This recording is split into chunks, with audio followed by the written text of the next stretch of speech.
राधे राधे बंधुओं, हिंदू धर्म में एकादशी व्रत रखने का बहुत महत्व होता है। परंतु अधिक मास में पड़ने वाली एकादशी तिथि का कुछ अलग ही महत्व होता है। यदि इस दिन भगवान विष्णु की पूजा की जाती है तो कहा जाता है कि उससे 100 गुना फल की प्राप्ति होती है। इस दिन का व्रत करने से गोदान के बराबर फल की प्राप्ति होती है और श्री हरि विष्णु के चरणों में स्थान मिलता है। आज हम उस कथा के बारे में जानेंगे जो श्री कृष्ण ने पांडवों को सुनाई थी। एक दिन धर्मराज युधिष्ठिर श्री कृष्ण से बोले, हे जनार्दन, अधिक मास की शुक्ल पक्ष की एकादशी का क्या नाम है तथा इसकी विधि क्या है? कृपा करके आप हमें बताइए। तब श्री भगवान बोले, हे राजन, अधिक मास में शुक्ल पक्ष की एकादशी पद्मनी या कमला एकादशी कहलाती है। मल मास में अनेक पुण्यों को देने वाली एकादशी है। इस व्रत को मनुष्य के लिए दुर्लभ माना गया है। श्री कृष्ण ने जो कथा बताई वो इस प्रकार है।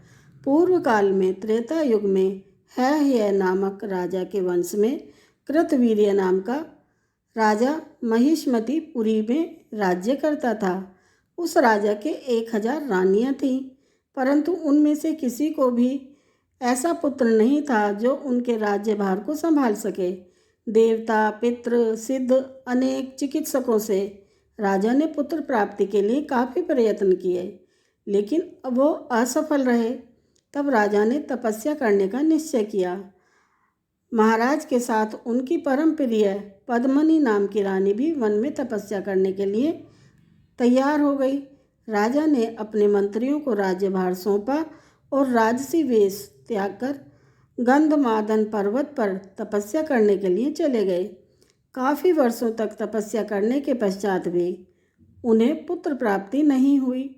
तब उनकी पतिव्रता रानी पद्मनी ने माता अनसुईया से पुत्र प्राप्ति का उपाय पूछा।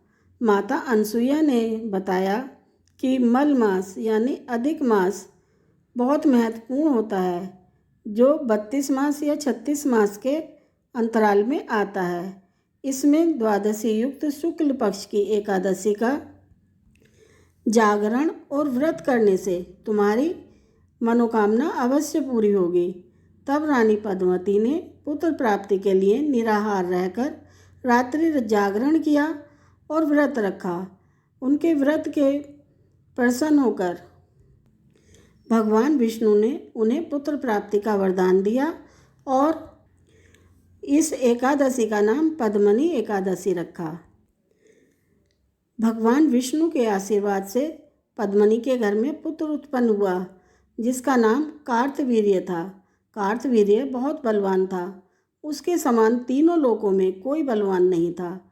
तीनों लोकों में भगवान के सिवाय उसको जीतने का सामर्थ्य किसी के अंदर नहीं था। सो हे युधिष्ठिर, जिन मनुष्यों ने मल मास शुक्ल पक्ष एकादशी का व्रत किया है, जो संपूर्ण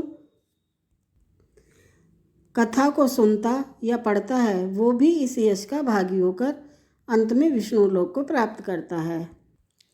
एकादशी का व्रत रखने के लिए ब्रह्म मुहूर्त में दंत धावन करना है और जल के 12 कुल्ले करके शुद्ध होना है। सूर्योदय के पूर्व विधि पूर्वक स्नान करके स्वच्छ वस्त्र धारण करें। केसर मिश्रित जल से श्री हरि विष्णु का अभिषेक करें। भगवान के भजन व मंत्रों का पाठ करें और कथा सुनें। विष्णु सहस्त्र नाम का पाठ करें। पूजा के बाद आरती करें।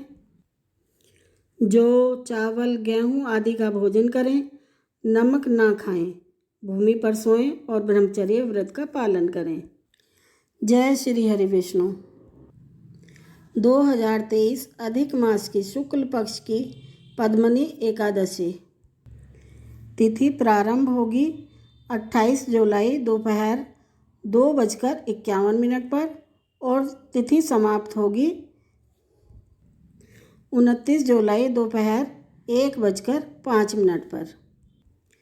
व्रत का पारण समय जो रहेगा वो 30 जुलाई सुबह 5:41 से लेकर सुबह 8:24 तक।